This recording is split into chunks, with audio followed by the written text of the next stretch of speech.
দিনটি ছিল 27শে জুলাই, অর্থাৎ শ্রাবণ মাসের দ্বিতীয় সোমবার। আর আমরা চলে এসেছিলাম আসানসোলের সবথেকে বড় শিব মন্দিরে, যেটা ছিল বাবা মানিকেশ্বর ধাম। এখন আমরা আছি বাবা মানিকেশ্বর ধাম, যেটা কাশীপুরের রাজা নির্মাণ করেছিলেন। কতটা পুরনো!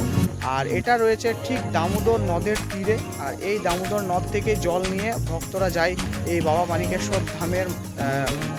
মানিকেশ্বর ধামে জল ঢালার জন্য।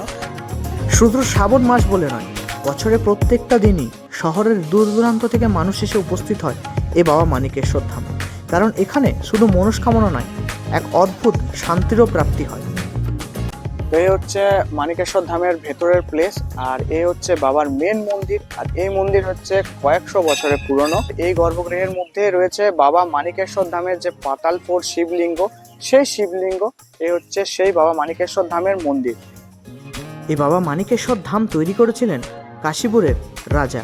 আর এই মানিকেশ্বর ধাম ঠিক যতটা পুরনো, ঠিক ততটাই শান্তশিষ্ট পরিবেশ এবং দূষণমুক্ত পরিবেশ কিন্তু এখানে রয়েছে। আর এই মন্দিরের ঠিক পাশেই রয়েছে দামোদর নদ, যার জল আয়নার মতো পরিষ্কার এবং শীতল। আর এই জলেই স্নান করে ভক্তরা বাবার মাথায় জল ঢালার জন্য জল নিয়ে যায়। আর এই শ্রাবণ মাসে শুধু শিব ভক্তদের মধ্যেই নয়, সেই সব মানুষের মধ্যেও আনন্দের একটা ছায়া দেখা যায়, যাদের কিনা এই শ্রাবণ মাসে উপার্জনের একটা পথ খুলে যায়।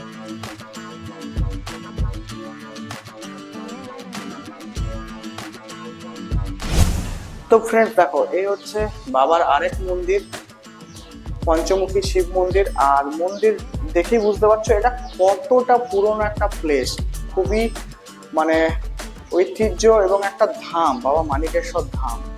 তো তোমাদের পুরো মন্দিরটা আমি ঘুরে দেখাচ্ছি। দেখো, এখানে পঞ্চমুখী শিব রয়েছে, মা মনসার বা শেষনাগের মূর্তি রয়েছে, আর সাথে রয়েছে মা অন্নপূর্ণা দেবী এবং নন্দী মহারাজের মূর্তি। এটা হচ্ছে পঞ্চমুখী শিব মন্দির, এই মানিকেশ্বর ধামেরই পঞ্চমুখী শিব মন্দির এটা। আর এই মন্দিরের ঠিক পাশেই রয়েছে সেই সব পুরোহিত বা গুরুর সমাধি, যারা কিনা এক সময় এই মন্দির বা ভোলানাথের সেবায় নিযুক্ত ছিলেন। আর তাই তুমি যদি আসানসোলের বাসিন্দা হও, তাহলে একবার হলেও তোমাকে কিন্তু এই বাবা মানিকেশ্বর ধাম আসতে হবে।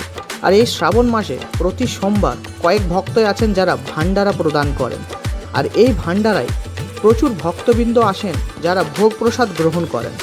আর শুধু ভান্ডারা নয়, এর সাথে সাথে সামাজিক ক্যাম্পেরও ব্যবস্থা থাকে, যে সামাজিক ক্যাম্পে ফার্স্ট এডের ব্যবস্থা, ভক্তবৃন্দদের শীতল জলপানের ব্যবস্থা, আর তার সাথে সাথে সেফটিরও ব্যবস্থা থাকে।